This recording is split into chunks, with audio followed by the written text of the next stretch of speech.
Welcome to the Lost Signals Discusses Literature, where we apply the revolutionary Mott skill to classic and contemporary works of prose. So, join us once again, won't you? Hello there. Welcome back to Lost Signals Discusses and Reviews Literature. I am your host for tonight, Scott Thurlow, and I am joined by Chris Morgan. The vapors. Indeed, Jonathan Ian Manzer. Hello. And Stephen Amosi. Hey there. And tonight, our story selection is The Effluent Engine by N.K. Jemisin. I hope that's pronounced correctly. And the story was originally in Lightspeed magazine in March of 2018. And it's sort of a steampunk influence, steampunk flavored, if you will. Again, chosen randomly by we look up, what we do is normally like best short stories, etc., and choose one at random. This is the one that came up. So, I believe for this one, Ian's got the funny logline. Jane Bond. Indeed. In steampunk Louisiana. And go on, E, with the plot. All right, so I'm going to try not to be sarcastic with this, but I might fail. In somewhere between I guess, Roger Moore James Bond film and an episode of Sliders. I thought you were going to go with Doctor Who, for sure, but either way. Maybe I give a little too much credit for Doctor Who to associate with this. A Haitian spy makes her way to New Orleans to recruit an engineer chemist to help convert cane sugar detritus into methane gas to help fuel the revolution. Fuel the dirigibles. Dirigibles to fight the French. the French. So. And keep their independence in this alternate history timeline. In the utopia that is Haiti. Yes. Well, so utopia is a strong word, but go on. It's a great society. So it's a very free society. Yeah, that's true. They've gained their independence. Yeah. And he did say he was going to try not to be glib, but give the caveat that he probably wouldn't. Sure. So the chemist the engineer isn't too thrilled, but his sister is, who is the Bond girl in this. Yeah, I would say that's correct. Including with the romance. Yep. Yeah. And Spectre is the Order of the White Chamomile? No. What is it? Camilla, I believe. Camellia. Who are a white supremacist group. Like, they're basically the KKK of this world. Yes, but they're a bunch of northern dandies. And the white chamomile. Indeed. And they end up succeeding in creating this thing, and now Jane Bond is trapped in marriage. It's unlike what would happen to James Bond. So strange. She finds, it's sort of like the actual ending of one of the recent James Bond, where she accomplishes her mission and then settles down with the engineer, the kind chemist. of hesitantly. Yes. Like she didn't actually expect that the Bond girl would be so enamored with the idea of something. My engineering skills can make enough money to support both of us, so you don't need to be a spy. Yeah, but the free country of Haiti does indeed get their dirigibles and their weapons via her invention. It would be like Denise Richards. Dr. Christmas. Christmas, whatever. I forget what her last name is. But yeah, that's exactly. I wrote down Christmas as soon as you said that. That's she was a very Bond girl. Specific reference, but I do like it. Sure. I'm a scientist. I got you. But no, that's pretty much what happens. But here's the thing. Without the short shorts. I like a number of the themes that go into this. But I just mentioned, I started this. The plot is not ludicrous, but just kind of, to me, a bit cheesy. A little silly, yes. I'll agree with that. I thought it was a bit too, and I think you mentioned this earlier, Ian, off cast. I think it was a little bit too happy. Well, I said that for sure. Oh, yeah, maybe it was you, Scott. But it was just everything turns out like it does at the end of a Bond movie. Now that I think about it, I didn't really put that together at first, but you're right. It's basically exactly like that. Yeah, well, that was a good logline. things should be a fucking mess, right? Like, you're coming from Haiti, which, despite the fact that you know, that this character loves that it's free, and which I like about it, is like, you know, Jesseline, the main character, loves that it's a free society and all this stuff, but it's still a mess. They're still struggling. They're still in the middle of a war, like, essentially. They're still struggling to maintain their independence. And at the end of the story, you're like, they're like, all right, Jesseline, Eugenie, and her brother, Norbert, are going back to Haiti to live happily ever after. But like, until Papa dies. You met this chick like fucking 3 days ago, and she's already talking about how she's going to control your entire fucking life. Scaramanga shows up. B, go on. Like, Haiti, as she to the credit of the story, she does mention that it's not like you're not going to live in the lap of luxury like you have been. Yeah, like, we're still struggling to make ends meet. You're going to go to Haiti, and it's going to be a tough life. You can be free, but it's going to be difficult. And it's like, why are all of these characters doing these things? And I get that Eugenie and Norbert kind of have no other options now that they've betrayed the fucking KKK or whatever or a similar secret Camellias. white organization is. And the biggest problem I have with this is, like, at the end is, like, it kind of all, like, wraps up, and it's like, what the fuck? Like, no, this should be a whole big fucking mess. Jemisin was like, you know, what the fuck? And like, it reminded me of the movie Charade, where Audrey Hepburn jumps into Cary Grant's lap, and basically, hi, we're getting married. I was just like, that's how I felt like at the ending. I'm like, wait, what? I mean, me and the protagonist were both like, wait, what? Yeah, exactly. I'm probably going to give it it's like a soft 2, I guess. But the ending of this does really... It's so abrupt and doesn't really tie things together very well. That it kind of soured me on That's why I brought up because it feels like it's the length of maybe an hour-long television show. Yeah. Where it's, we're going to introduce an interesting plot. Interesting dynamic. Interesting world here. And then we're going to wrap up everything in a nice tiny bow, so and then discuss it ever again. And then guess what? The end. Goodbye. Yeah, sure. Like, now we're sliding to another world. It's less of a science fiction story and more of a, like, you know, express romance story. Like but steampunk has always had some overtones of romance, like, in general. Yeah, but that kind of the plot to me started off as like an espionage science fiction story with a romantic element, and we get to the end and I realize it's a romantic story with the opposite of what that. This science fiction part's the plot device to get these two together. With a lot of information about cane sugar and its and rum and all that. Not too much, like not a lot, but more than is necessary. I love the nun in the middle of it who comes out and be like, "Hey, you don't want to, you know." Here's the thing: random spy nun. Yeah, she was part of the thing. It's great world building. Seriously, I'm not joking when I say I loved it. This would actually make a really cool video game.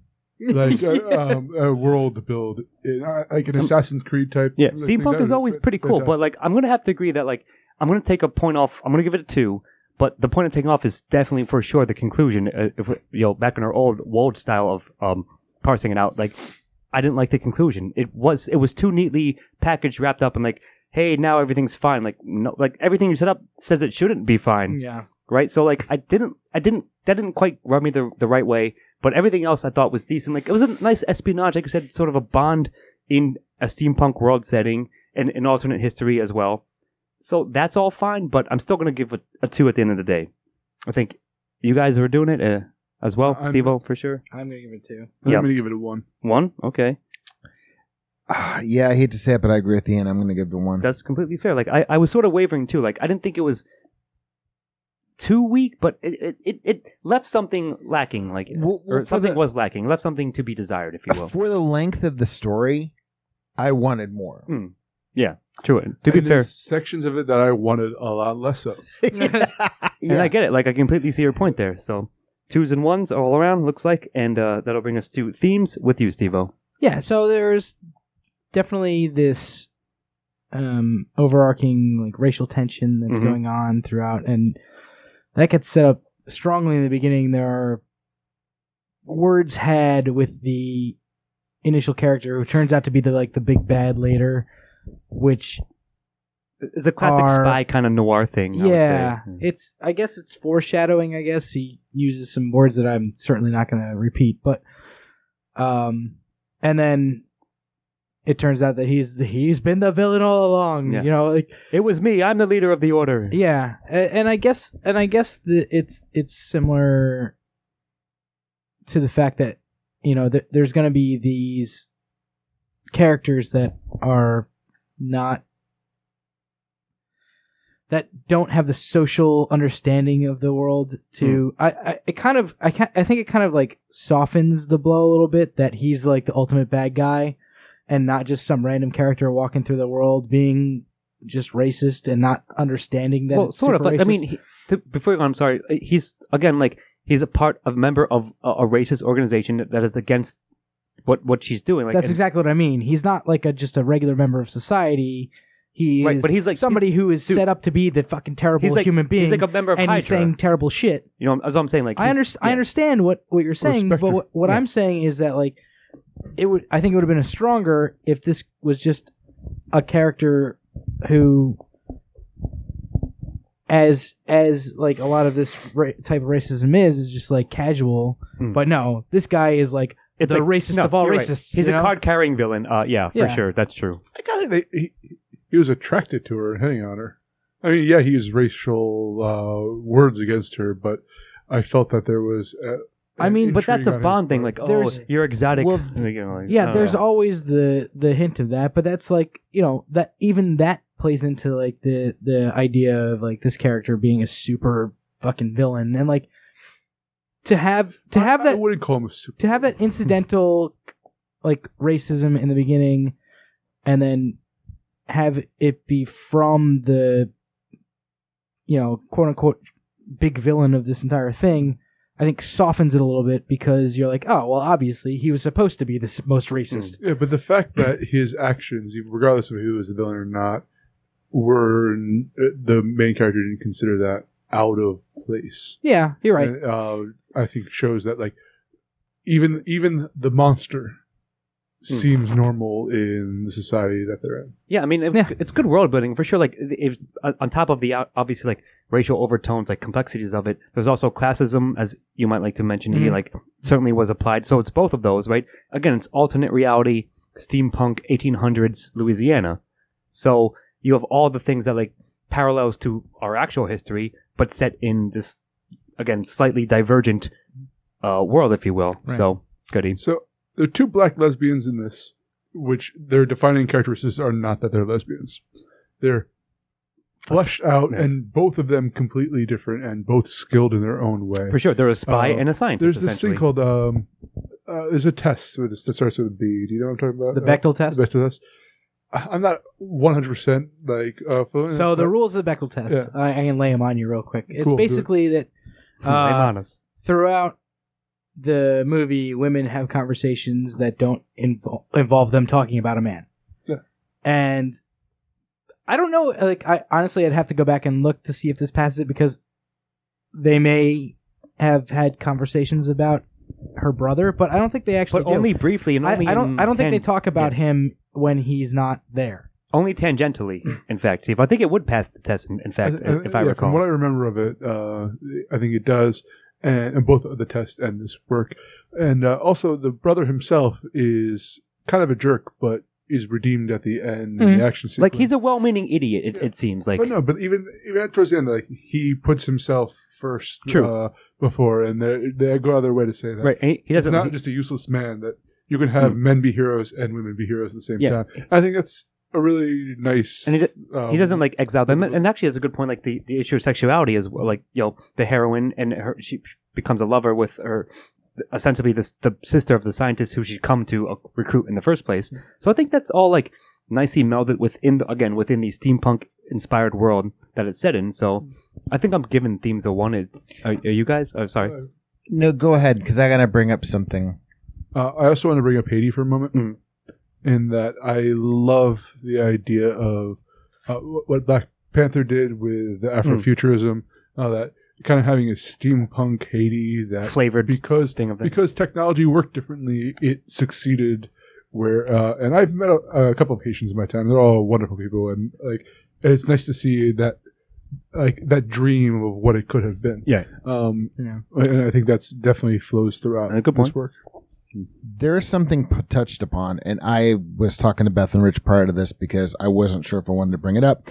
But considering we are talking race and we are talking social status, there is something that is brought up in that being from Haiti, Jemisin is a darker skinned woman, whereas it is definitely indicated that because Eugenie and Norbert may be of a mixed race. I believe they said they were Creole. Yeah, well, yeah, and it said half white folk, that they were lighter skinned. And so you got the stratification of that too, right? In society but it's because there is this. I'm not going to get into colorism, but it's really that they address it as part of the backdrop, but don't really. It's the colorism is there in that. Yes, they're lighter skinned black people who can be accepted in certain, who can be accepted in society along with the white people. But at the end, when there's a murdered white man there, all of a sudden, they're not white. Right. And it's like, you don't want to be here with that. It's a very subtle thing. I was really trying to decide whether I was not going to get into it, but because of everything we said, this kind of seems to be the binding factor between race and social status, and why that the brother had to flee with them to Haiti, why they had their social status, why it was they could go around the city easier than Jemisin, and it wasn't just because she was a spy. I mean, because when she had to go incognito, she had to dress down. She had to look like darker skinned women were treated. I was going to say at that time, it does speak to that prejudice. So I'm giving themes a strong one. Because there are little nuances in there. And admittedly, I'm not getting into it because I've kind of been made aware of this relatively recently. And it's not just within this, it's globally. The Hispanic community, the Asian community. So I'm giving a very strong one. It's these small details that really fleshed it out for me. So I think that's it. And anybody else, I'd say look it up because I'm not getting into the rest of this. I'm not qualified to do it. So. Yeah, I mean, I completely agree. I think I'm going to give it a 1 and a fairly strong one in terms of that. It goes into a lot of that type of stuff. And, yeah, I mean, there's a lot of discussion in the text and in the subtext about good call. A lot of that stuff. And like you said, we're 4 fucking white guys sitting here talking about this. So we do the best we can. But, yeah, exactly. We're trying, but don't take our word for it. Yeah. By all means, go read the text. Go check out other texts on it. But what's important about this is, and I think because it's not part of our experiences, but in light of recent events in February 2019, look it up if it's future. That these conversations should be had. Yeah. So if we don't have it, we're not going to have it on the podcast but if anything we say does strike a chord, if anything in this thing does strike a chord, go look it up and have the go look it up. Are you giving it a 1 then to themes as well? Oh, no, not at all. I hate all the things that Chris just said. I'm giving it a 1. Well, yeah, that might be true normally, but definitely giving it a 1. As I said when we started this, that I think this was very strong themes, if not in plot. Yeah, my final closing thought on themes is that any one of these could be a theme to explore further, and the fact that it contained sort of them all at once, I think was a pretty good praise. Yeah. Again, coming from 4 white bread motherfuckers.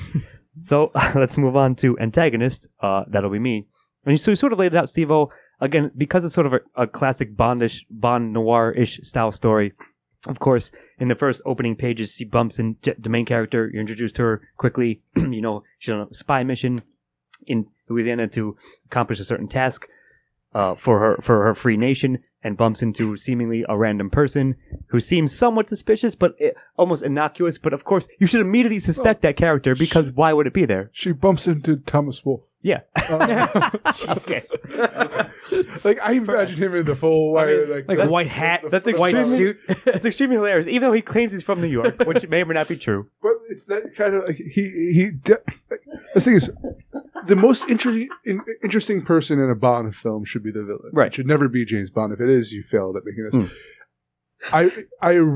It got a clear picture of that character upon like first immediately seeing him, yeah. and I'm glad he turned out to be the villain because that made narrative sense at the end. Yeah, you're right. Like, it's again, if you're doing a classic sort of spy-ish thriller, again, set within a alternate steampunk universe, I think it makes sense. And yeah, he shows up, and then of course they have a confrontation at the end, and you get his motivations. But as you said, Steve, yes, he's like, "Hi, I'm card-carrying racist villain."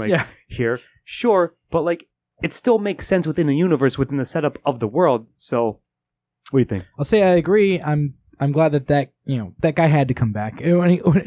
When I had gone... He's Chekhov's racist, like, essentially. 20 pages into this... Yeah, when I had gone 20 pages into this and he hadn't shown up again, I was like, oh, well, he's clearly the fucking main villain. Sure. And he's going to show up at the very end. But it made sense that he showed up at the end. That guy... What was his name? Raymond or whatever? Forrester. I don't think he was the strongest villain, but what he represented was really strong. Exactly. In Good terms call. of the story. And so that I have to give Antagonist a 1 specifically for that. Like, what he represented, like, the not only what he represents as a person, but, like, the group that he represents. Yes, exactly. That is, like, his backing is a very strong antagonist for this story and, like, really gives it the... Sort of the weight. Yeah, gives the battle between, the protagonist and the antagonist the weight that it needs. So I'm going to give him a 1. But it also, and this is something that is a thing that goes around nowadays with our politics, that politeness is more important than substance in certain sectors. And that, and when you first meet him, he's racist, but he goes to extraordinary lengths for politeness. And it's he's very apologetic in quotes about it, because it's spy versus spy. Yeah, but it's also his symbol of like well put together northern like just gentleman politeness is that hides. It doesn't even hide very well the hatred. Right, the cracks show through pretty easily for sure. The 1s for everybody? Yeah, I was going to say the Antagonist is completely intertwined with the themes, and therefore... Yeah, good call. Like I said, sort of, I mean, not jokingly, but it's as if in this universe he's a member of Hydra, and Hydra being like an XP, sort of as everything we just said. Yeah. So I think he was pretty effective, and it's a harsh thing to fight against, but it was well integrated, I would say, in the story. All right, so that'll bring us to Protagonist, and that will be you, Chris. The protagonist is Jemisin, and it is totally told from her perspective until... although not in first person, to be clear. No. It certainly is her story. It is her stories first and foremost until Eugenie tells her, "You're retiring. I'm taking over the house."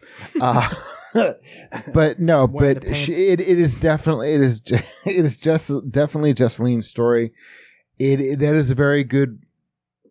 It's a smart thing you said, Scott, to say this is not in first person, because it is very much a story that it could very well have been a first person tale. It would be interesting to see it from that perspective. But she was effective, regardless of the weaknesses in the plot. As a protagonist, she was very effective. She really gave a good introduction. She gave a good analysis of the world.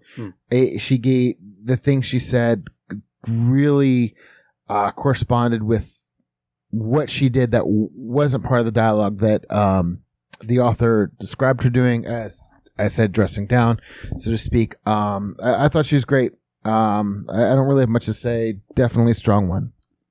The Quantum of Solace.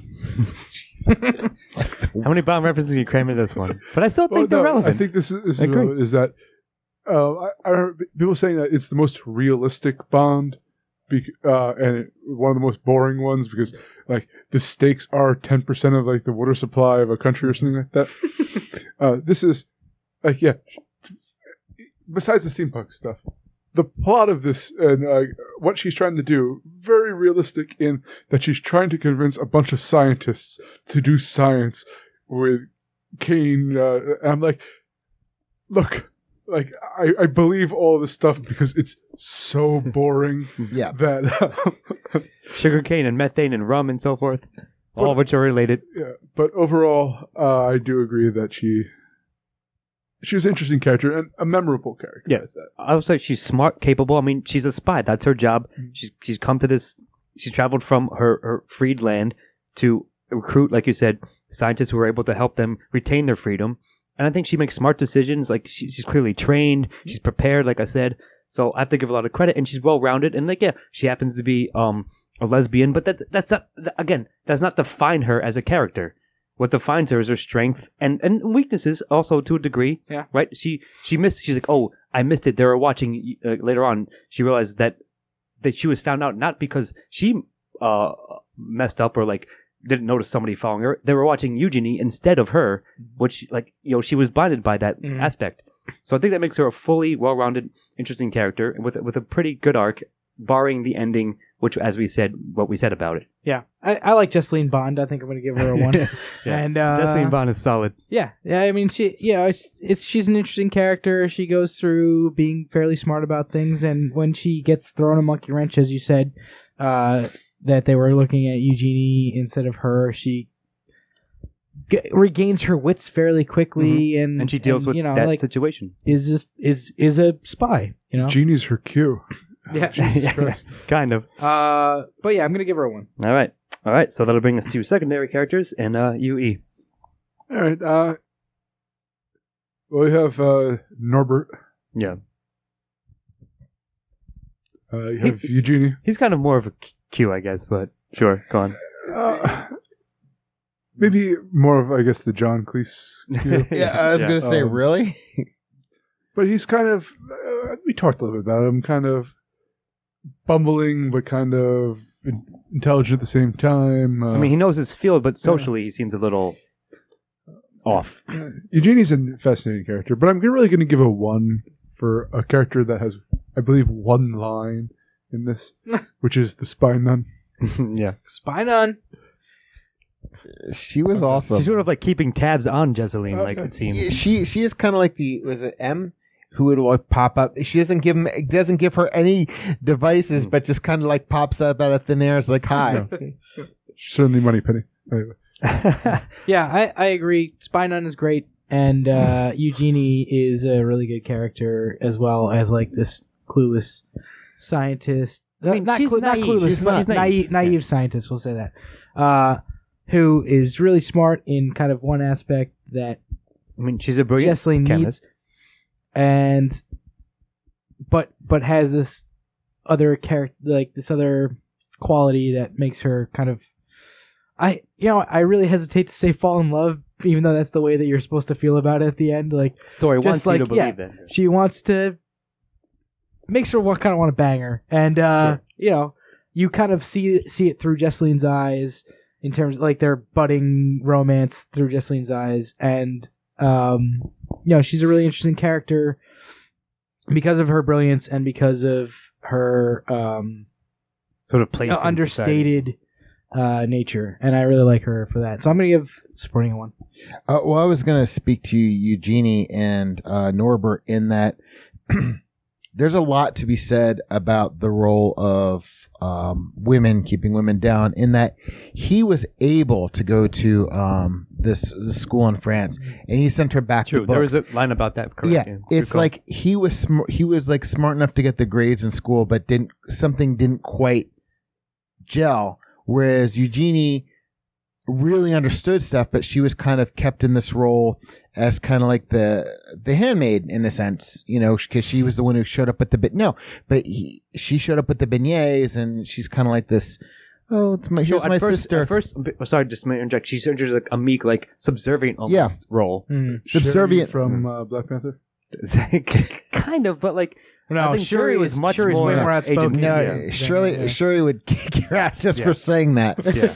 But the thing is, she kind of walks in as Scott said, subservient. But the second, Jemisin picks up on that right away, and the second she's challenged, all of a sudden Eugenie transforms. And as somebody who's had a shithead of a father, this dynamic, you realize that. She's the one who's pragmatic. She's the one who knows how to apply all this stuff. And yes, I am biased because, that's the dynamic in my family between my parents is that, but it is the role, especially, well, I was going to say, it's the role that certain elements in our society are still trying to place women. I think Eugenie is an extremely important and extremely strong character, and I definitely, I love Spinum. I mean, she's great. But Eugenie, I think, is an extremely important character to the story in many, many ways. So I definitely give it a 1. But yeah, I'm giving it a 1 for Eugenie, of course, as well, because, as you said, she's, aside from Jesseline, the main character, she's the most important character, the one that has the best arc, or like the most fulfilled arc, I suppose. And like, yes, as we said, I'll just read it one more time.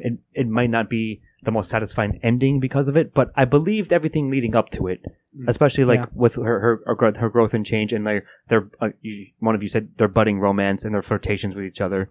So again, I enjoyed that aspect, like seeing her transform or change from being meek to she's obviously an accomplished chemist. She knows what she's doing. She solved the problem that Jemisin has asked her to solve in order to help. In fact, she's almost bored with it. Yeah, at first she figures out. Yeah. So like, and again, and sort of the fight scene at the end, in which she contributes to as well. Yeah. So yeah, and yes, Spinun is funny. Like I like that just term in general, and like it was a nice little moment. Like you're like, hey, she pops up like as they're flirting in like the garden or whatever it was, like of next to the nunnery, I suppose. Like keep it down. Get thee to a nunnery. Yeah, I can hear you. Get thee to a nunnery. Get thee out of the nunnery because people can hear you. But yeah, I think we're all given secondary A1. Yeah. And that will bring us to dialogue, and that will be you, Stephen. I think that's a really good segue because the dialogue, while not like the greatest dialogue in the world, is a good spy movie dialogue, right? Like it makes these characters in this world that it's created believable, and the interactions between Jesseline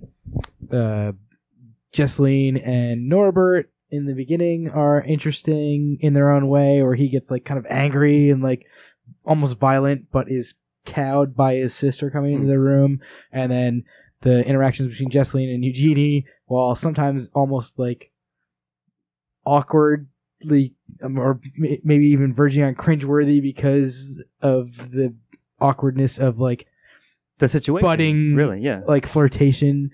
But they all felt pretty natural to me, and yes. I think I'm going to give dialogue a 1 for that. I shall agree. For the most part, I don't have much more to say. Yeah, like you said, it was the spy novel-ish kind of things that would be exchanged, given the greater situation, and also like their relationship forming from that as well. So I bought into it. It was believable. It was solid, and I'm going to give it credit. I'm giving dialogue a 1. If for no other reason than the talking about rum, where Norbert says it makes for a pleasant afternoon, but when she hated part. But when she challenges Jesseline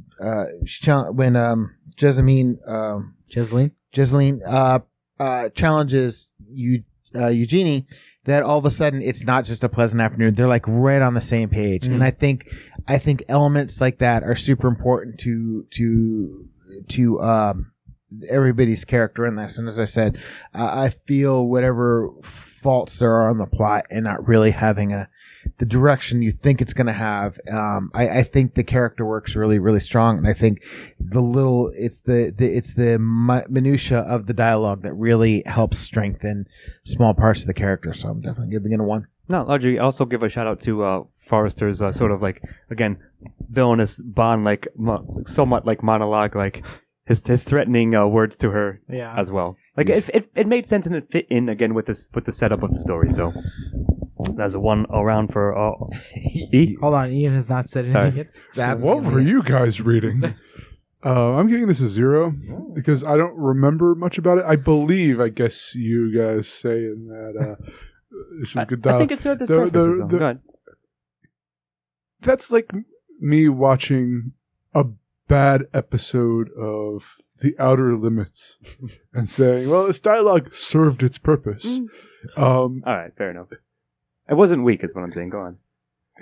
I guess it's a 1 compared to things, but I'm gonna because what I remember about this is a lot of talk about byproducts of the rum making process. It's very strange you harp on that because to me, like they mentioned it, yes, but I basically stopped reading it at that point and started like skimming for a little bit. All right. Like it drew me out of the story, and it felt like it went on for fucking ever. I mean, that's completely valid. Like it didn't see like I maybe I had the extended version. No, I don't know about that, dude. No, but it's really funny, Ian. We were reading the abridged. 20 more pages. No, Like it's not like a Dan Brown style. Like, well, I'm glad you asked about sugarcane and rum. Oh because my now God. But that felt like. But it's so strange you say that because I got the like it was like the most perfunctory like explanation, and then they moved on to me. Like that was my initial reading of it. Anyway, I don't think you guys are going to come to an You're certainly agreement on entitled this, so to you your don't need to opinion, go back so- and forth. No. I was going to say that I can't disagree with Ian, and because a lot of ways this does have the dialogue of a 1950s, 1960s, like something like Charade, which is an enjoyable movie, but it's 1990s bad episodic television. Yeah.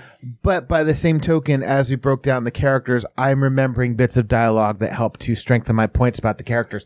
I said I believe those existed. No. No, I'm acknowledging that. Before we started talking about the characters, I wasn't firmly in your camp. This may not be the strongest of ones, but by the same token, because when I think about the characters, these bits of dialogue came into it. I can't. I believe you. Ian, And I believe you, dude. your views are valid. I have nothing to argue with you about. All right.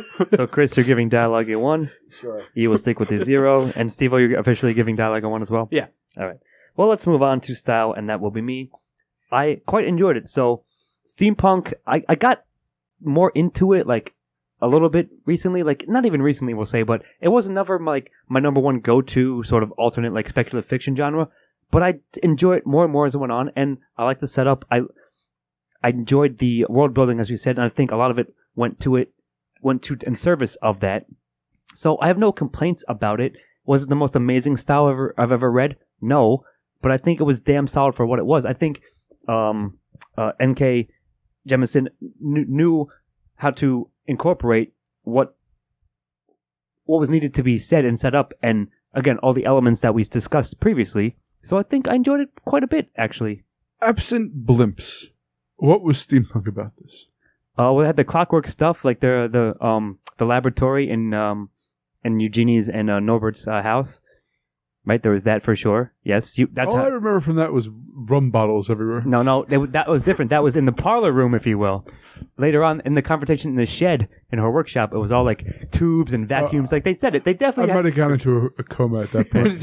Well, there was all I can say to you is there was definitely a description of various like steampunk touch points, if you will. I mean, that's what I was going to say. This is kind of not to completely agree with either one of you. This is kind of soft steampunk. Yeah, also. I like it. Steampunk light, like, if you will. Yeah, it's not like everybody's got like goggles and a top hat on. But exactly. It's more alternate history with it is like talking about like dirigibles and like how this alternate history is like built by these, and dirigibles aren't even powered by steam, really. To be fair, true.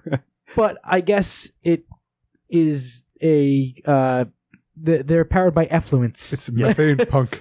Yes, hence the titular effluent engine. But I just realized. Oh, go on. I think dirigibles can be powered by Chris's laughter. Either way, I'm not basing this on the strength of its steampunk themes. Right. I'm basing the style on the world building that they did, which I think is pretty decent, and on the fact that it kind of see the problem here that I come to is I like all the world building. I like what they do, and then the end of it kind of takes all that and tosses it to the side a little bit. Yeah, which is like giving me pause for giving style a 1 because it feels like a sudden tonal shift and a sudden shift, or at least it drops a lot of its what made it solid throughout. Yeah, I see what you mean. To an extent. So like I don't know. I'll listen to what you guys have to say about it first. A 0. I'm sorry. It's like You don't have to apologize to me, sir. I like. I got you. I'm apologizing to whoever wrote this NK because I Jemisin. like the ideas that it had. Mm. I just think the execution was off. It kind of lost me stylistically, narratively, and I kind of. I would have quit reading this if it hadn't been obliged to do this because of the podcast. That's fair. And granted, I believe you that a clockwork thing existed. It had lost me a long time before. Right. You're saying your sort of eyes were glazing over before you even got to that part. And that's completely valid, I think, Chris. The style was fine, but I have to say, whatever I gave dialogue, I'm taking away from this because it was fine. But like Ian, I kind of starting to doze off twice during this. It definitely is a character work. The plot and style aren't heavy, and aside from the dirigibles, I mean, I got no stink pump. I got no stink. New genre, copyright us. That was the. I got no stink punk. Because my thing was, I didn't even get that. I thought alternate universe and every having a parallel. Is technically they're researching methane. So, yeah. But I mean, to me, parallel universe is always an excuse to have dirigibles and zeppelins, and I'm always on board. But I didn't get steampunk on it. However, the reason I was laughing, Steve-O, when you said top hats and goggles, I'm like, oh, the villain's Roger Stone. Of course. I immediately thought of that. So, I'm giving style a 0. Okay. And the villain's like, now Roger Stone. Alrighty. I like Thomas Wolfe better. Oh, well. I just really quick, I think that I'm going to, based on what you guys said, I had an opposite experience, which is why I'm going to stick with the 1 on style and probably give a 1 to recommend, because I thought this was a pretty blistering read. Like, I didn't slow down at all. Like, I read the whole thing, and it's one of the longer short stories we've done in a while. Sure. And I never felt bored by it at all. So, once again, you prove you have no taste. Or I have the best taste. Or he can't taste anything because you have the best words. He's drowning in methane. I've got so much effluent. But all right. So 0s for you guys and 1 for you, Steve-O, on style? Yeah. All right. Well, that'll bring us to recommendation, and that will be you, Chris. This is a tough one because style, plot, no, but there are certain elements of it that bring up certain social conversations that I think need to be had, but I think there's stronger works that can be pointed to. So I am right now coming on the side of a no. It was enjoyable character work, but it was a lot longer than it really needed to be. And I cannot lie. As much as I enjoyed the characters, I did start to doze off twice during this. Yeah, so you already said. Dozing off listening to you. We heard. Say? But no, like it's you're right. Like this is a difficult one because technically it's my pick, but I wrote we chose it randomly from a list, so like I wasn't had any familiarity with it. Like, oh, you guys have to read the story; it's so good. So while I agree, we gave a lot of credit to themes and the thematic elements it contained that were interesting and pretty well done, I don't know if I would actually recommend it either. There's probably some other steampunk stuff that I can think about if I took a second or two to dig up in my memory. Like, yeah, this one's better, or search out other things as well within the genre. Or if you're saying had actual more steampunk elements within them. So I might lean on a softer one. I'm not sure if people are like, hey, I've come across a story. Did you read it? I'm like, yeah. Is it worth it? I'm not sure. Yes, it's a longer story. I did not, again, personally feel my eyes glazing over, but I felt as if we could have chosen something else, and that might have been fine too. So, having said that, my score is going to depend, or my recommendation is going to depend on what you are looking for in a story. If you want to read a story because, I don't know, you're right. There are better stories for probably the themes of this, but this is a good one for those, I think. In terms of, are there better spy stories? Hell yeah. Sure. Of course. I don't know about of course, but, yes, there are. So I think I'm going to recommend it, but, it's going to be a soft recommendation. With the star or the caveat or something? Yeah. Fair. So I'm gonna stick with that. Is that? We haven't gotten you right yet, right, Ian? Nope. Second time tonight. All right. Have any of you read the Dresden File books? I know of them, and I've read parts Started of some. to, hated them. Which one did you start with? The first one. Exactly. You can't start with the first one. Because Oh, the yeah. first one is... Why would I start with the first one? I know. It's good. I accidentally started with like the third or fourth one. And loved it. It was a good way to go. Then I went back and we're like, oh, yeah. Like, I would never have picked up this if I had... I want to see like the third story about iteration of Jessica this. and Bond. Right. Yes, And- absolutely. And I think it's a great character in a great world, though. This is the first Dresden File, though. It didn't quite work for me. I wouldn't recommend this, but I hope to see this character again. That's a because I fair think it's comparison. neat So you didn't hate it, but you wish like it was more or it was evolved a little bit, so like the world was better. I would actually like to.